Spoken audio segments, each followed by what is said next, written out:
Hai teman-teman, selamat datang di IT News, tempatnya berita aktual dan fakta yang jarang diungkap media lain. Yuk dukung kami dengan cara subscribe, like, komen, dan share, supaya lebih banyak orang tahu apa yang sebenarnya terjadi.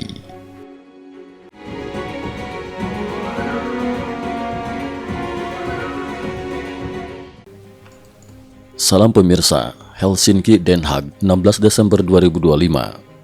Eropa mengirimkan sinyal strategis yang sangat kuat dan mengejutkan pada 16 Desember 2025. Benua itu tidak hanya ingin memastikan Ukraina dapat hidup lebih aman setelah perang, tetapi juga secara terbuka menyatakan tekadnya untuk membuat Rusia membayar harga penuh atas agresi militer yang telah berlangsung hampir 4 tahun. Langkah ini menandai perubahan fundamental dalam pendekatan Eropa, dari sekadar dukungan politik dan bantuan terbatas menuju keterlibatan keamanan, hukum, ekonomi, dan militer yang terstruktur serta berjangka panjang. KTT Helsinki, aliansi militer baru Eropa Utara dibentuk. Pada hari yang sama, 3 negara Baltik, Estonia, Latvia, dan Lituania bersama 5 negara Nordik, Finlandia, Swedia, Norwegia, Denmark, dan Islandia menggelar KTT Pertahanan Musim Dingin pertama di Helsinki, Finlandia. Dalam pertemuan bersejarah tersebut, mereka secara resmi mengumumkan pembentukan aliansi militer baru dan menyampaikan pernyataan yang sangat tegas. Jika Ukraina kalah dan Rusia melanjutkan ekspansi militernya, negara-negara ini siap turun langsung ke medan perang tanpa ragu. Pernyataan tersebut menepis anggapan bahwa negara-negara kecil Eropa Utara hanyalah aktor pinggiran. Estonia dan Lituania misalnya telah mengalokasikan lebih dari 2% produk domestik bruto PDB mereka untuk mendukung Ukraina, angka yang melampaui standar NATO. Jika aliansi ini digabungkan dengan kekuatan besar seperti Inggris, Prancis, Jerman, Polandia, serta negara-negara Eropa Barat lainnya, maka terbentuklah blok militer Barat berkekuatan kelas berat, baik dari sisi personal, teknologi, maupun pendanaan.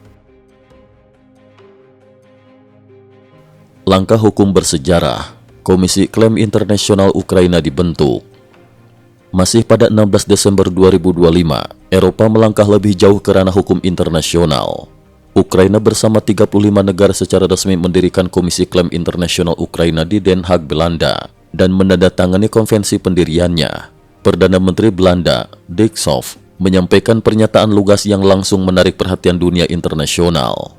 Jika kita tidak menegakkan keadilan bagi jutaan warga Ukraina yang menderita akibat agresi, itu sama saja membuka pintu bagi kekerasan baru di masa depan. Menurut perhitungan Bank Dunia, dalam jangka 10 tahun ke depan, Rusia berpotensi diwajibkan membayar hingga 524 miliar dolar AS sebagai ganti rugi perang. Pembentukan komisi semacam ini bukan formalitas simbolik. Dalam praktek internasional, komisi klaim hanya dibentuk ketika hasil konflik dinilai mulai mengerucut. Setelah proses ini berjalan, tuntutan ganti rugi dan pengadilan kejahatan perang hampir pasti menyusul. Dari retorika ke perencanaan militer nyata. Di bidang militer, perubahan paling mencolok terlihat di Inggris. Perdana Menteri Inggris, Keir Starmer, menyampaikan di parlemen bahwa Inggris kini memimpin pembentukan koalisi sukarela untuk mendukung Ukraina secara berkelanjutan. Koalisi ini yang diprakarasai bersama Presiden Prancis Emmanuel Macron melibatkan sekitar 35 negara, termasuk anggota Uni Eropa dan sekutu non-UE.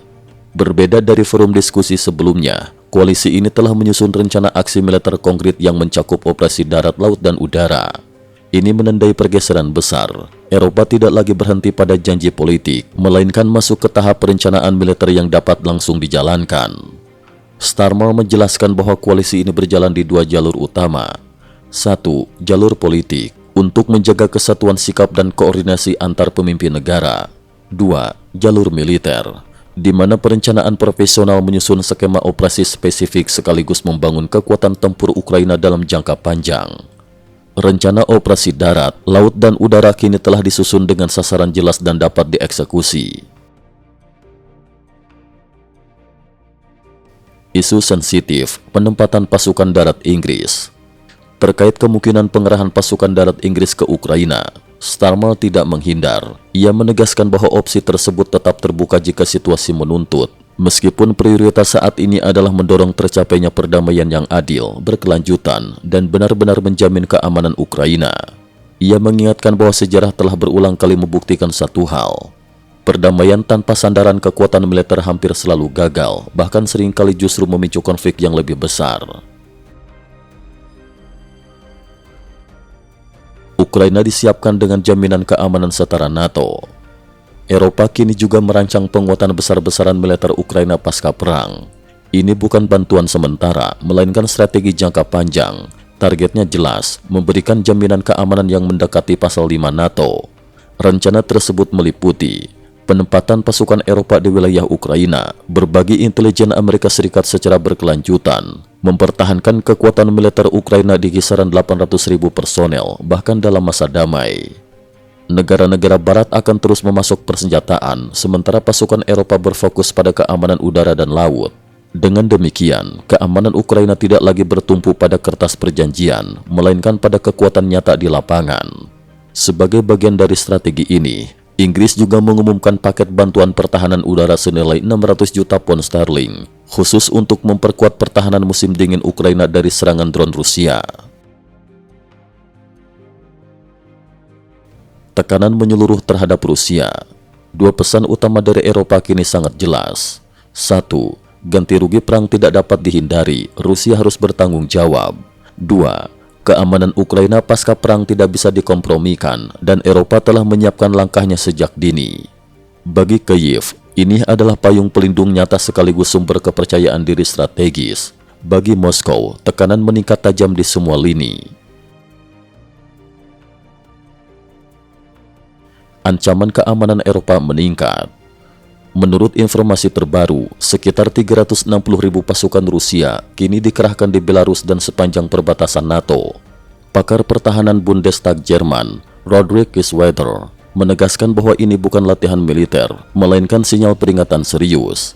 Ia menyebut Rusia masih menyimpan pasukan besar terlatih di luar front Ukraina, sehingga potensi meluasnya konflik ke daratan Eropa tetap tinggi.